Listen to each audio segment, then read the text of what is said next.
Hey everybody, it's Mike here from The Art of Guitar. I'm very excited today. I get to do another Drop Everything and Listen episode, and this time it's for a song that always pumps me up. Plus, I am a little geeked out on iced coffee, but I remember the first time I heard this tune, it was on the radio, and I only heard the end of it. It was like a long drum fill and then this riff, so this is what I heard.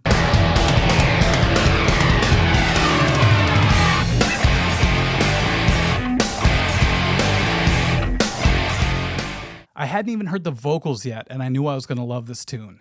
But unfortunately, I didn't catch the band name or any information, just that segment of the song. So I had to wait. This is what it was like back then. I had to wait for them to play it again on the radio. And when I finally heard it, I was so excited. And they said that the band's name was Jimmy's Chicken Shack. And that was kind of a bummer because I thought, oh man, that's kind of a stupid name, you know? But then I had to think about it and like, you know, I like bands like Korn and Red Hot Chili Peppers, and those are goofy names. I mean, it's the 90s. Everything's weird. It kind of makes me wonder if their name held them back a little bit, because I feel like these guys should have been way bigger than they were, but maybe like a record executive heard their name and just dismissed them or something, which is a bummer. Well, by the way, I learned that 3 of the band members' names are Jim or Jimmy, so I thought that was kind of funny. That's probably why they named the band that. And the bass player's name is Che. I loved how they were kind of a culmination of a bunch of bands that I really loved. Like, they reminded me a little bit of Incubus meets Faith No More with a little bit of Korn thrown in, but they could also have vocals that sounded like The Offspring. And sometimes the band could even sound like Tool. So it was a very dynamic sound, very original when all those influences came together. The album this is from is produced by a guy named Steven Hegler, and he worked with bands like Local H and Clutch. So it's like a circle of awesome bands. So I guess it shouldn't be a surprise that this band is so incredible. But, you know, all the songs on the album are cool, but this one stood out to me the most, so I want to showcase it on this video. Make sure you check out the entire song because I'm going to be commenting over all the different sections today. So I'll leave a link underneath where you can listen to the entire song without me babbling over the top of it, and then come back if you want the commentary. Okay, let's go from the intro now. You might be wondering why I'm holding a Telecaster. It's because I tried all my guitars and none of them sound like this intro tone. This one isn't sounding like it either, but it's the closest, so it's kind of strange. You have to have that Tele pickup to get the sound. I don't know if that's what he uses, but it's close.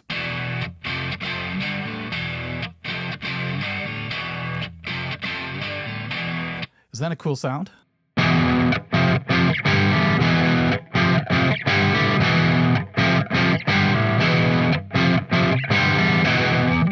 On paper, this intro riff should be very simple. It's really just 3 power chords, but you have to groove it a certain way, and then at the end they do this pull off to the open strings. Whether it was intentional or not, I'm not sure.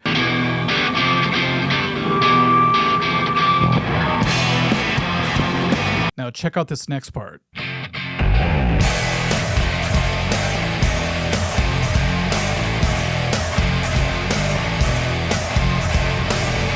That bass sound is crushing when he does the big slide and follows the guitars. I just couldn't believe how full and huge it sounded. It has like a nu metal type of vibe to it. You know, this came out after Korn came out, but it reminds me sometimes of some elements of Korn. Not necessarily the bass tone, but just the raw yet polished quality of their sound, if that makes any sense.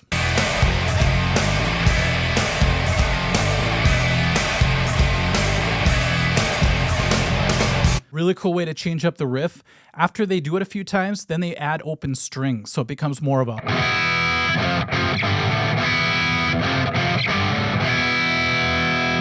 It's a great way to open up a riff a little bit, so instead of... You get this. There's a magic to those high 2 strings. I use them all the time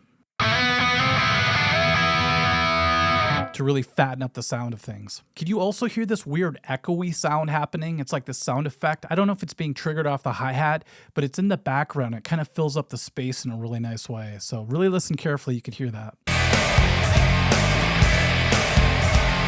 Okay, now we're at the first verse. Let's hear what the singer's all about. What mood is that you wear this time? Why do you get high to change the sea you're in? Time you won't come back again. So that was verse 1 into the first chorus, and when the chorus kicked in, there's tons of effects on his vocals. Just like that weird hi-hat effect or whatever that was, now you could hear the vocals delaying, you know, repeating in the background, and there's some reverse stuff happening too. So whoever this mixing engineer is or the producer, they love effects. You're going to hear later there's a ton of more like effects on the guitars as well. So now we're on the second verse. And this is interesting because they change it up. So it's not like they sing the same verse structure each time. Check out the second verse sounds like. Make light of the weight, time off from hell. I could bend. These are the words you say. What mood is that you wear this time? Why do you get high? To change my seat and complicate things. I love the lower harmony for the vocals. It's almost like a talking harmony. You know, it's underneath, just kind of fills it up a little bit with the main vocal. And then right before they go into the chorus again, they have what I call the bullhorn effect. Usually you could just achieve it by EQing your voice a certain way, take out a lot of the lows, add some mids, and it makes it sound a little more dynamic with the vocals. They did that a lot in the 90s where it sounds like you're shouting through a bullhorn of some kind. Cool sound. Okay, we're on the second chorus now.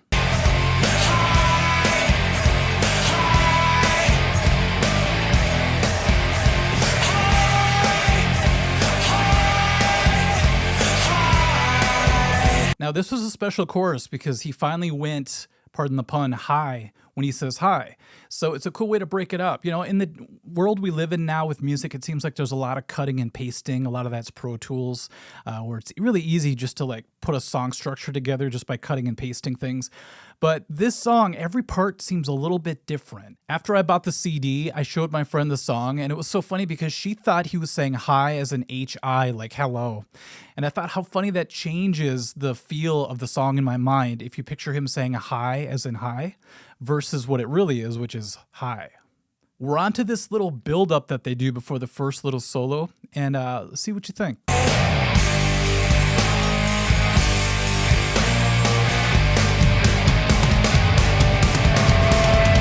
To me, that's like a no-brainer metal riff. Anytime you go from one chord and you go up a half step, come back and go up a step and a half, it always sounds cool.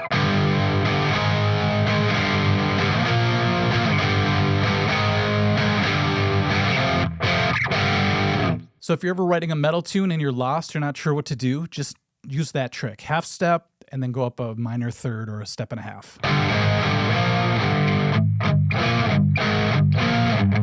Oh, that's To Live Is To Die by Metallica. Cool. We're on to the first mini solo, we'll call it.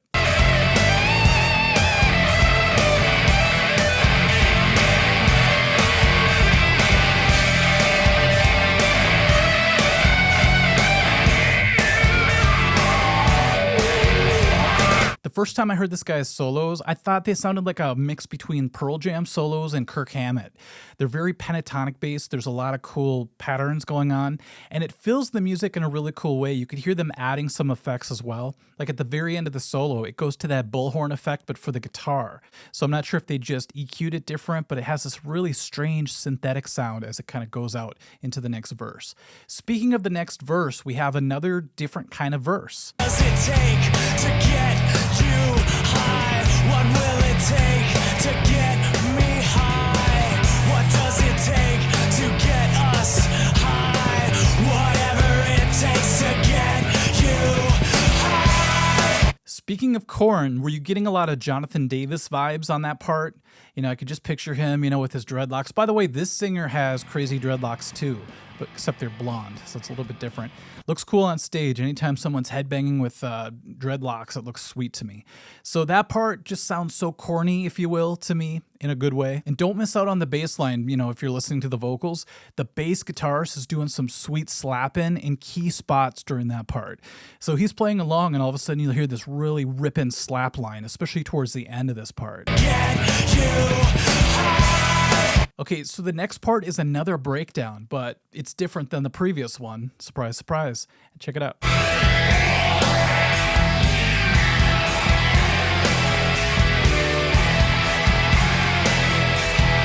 For some reason, that part reminds me a little bit of like either Black Album Metallica or I Disappear. And by the way, this came out before I Disappear, but I just feel like it has that similar kind of octave sound. It just doesn't have the wah. It has other effects, as we're going to hear now. They go full on with the flanger or the phaser or whatever it is. It sounds like it's swirling out of control.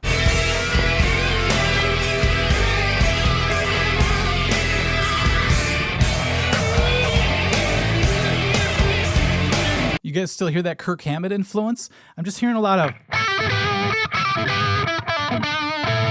that kind of stuff. I love it. It really does remind me of like Fuel, you know, the solo in Fuel.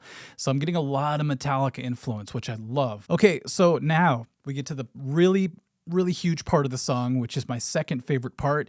And I actually practiced for 2 hours to do this drum fill today.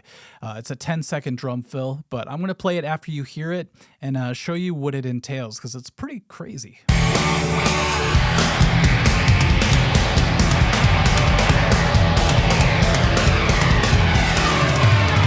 All right, before we get to my favorite part of the song, let's talk about that fill a little bit. By the way, that's where I came in the first time I heard the song. It was from that point on. This is a 4-measure drum fill, and it's a lot trickier than I thought it was going to be.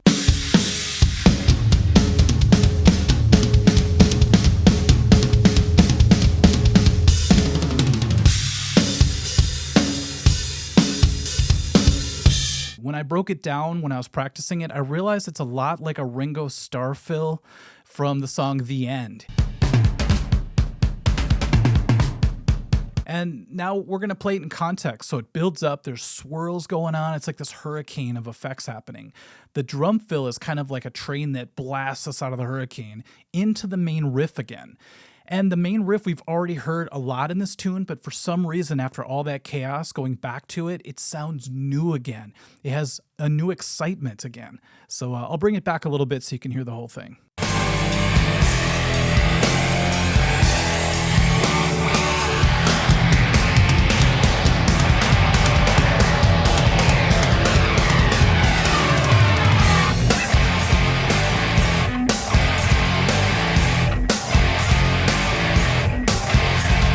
Wow.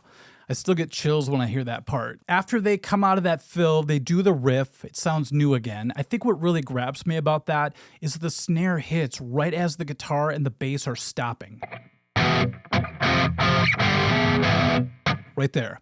And you could hear the guitar and the bass muting their strings, and it makes this cool rubby buzz. If you're listening with headphones, you can really hear it. The end is great, how they go back to the wide open chords, but only for 2.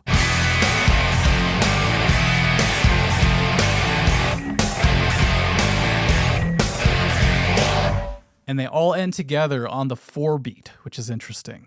The snare hits on that spot, and you could hear the swirl of the effect hitting its apex right on that spot. And it's perfect because the rest of the song is so full of effects that it just naturally has to end that way, I guess. So to really grab the full effect of this song, I really recommend you listen to the whole thing through. Follow that link that I put under the video, or you could just look up Jimmy's Chicken Shack Hi on YouTube. Although there are a lot of versions of it, some live versions, that really crazy one where they're on some weird talk show or something. I'm not sure what's going on with that, but it's cool to see him play it live because I learned how to do the drum fill and the guitar riffs from it. So thank God I'm living in the YouTube days where I have all this access so I can have the information correct when I show it to you guys. All right, that was a ton of fun. Hopefully you enjoyed this song, and check out the rest of this Pushing the Salmonella Envelope album. I think you're going to love the whole thing. It's very consistent. This is just the most straightforward rockin' tune, and it's the first one I heard by them, so I wanted to showcase it. But the whole album is great. Thank you for watching. I have a ton of video ideas backed up in my head, but they'll be coming out soon, so keep an eye, and we'll catch you there. Okay, bye-bye.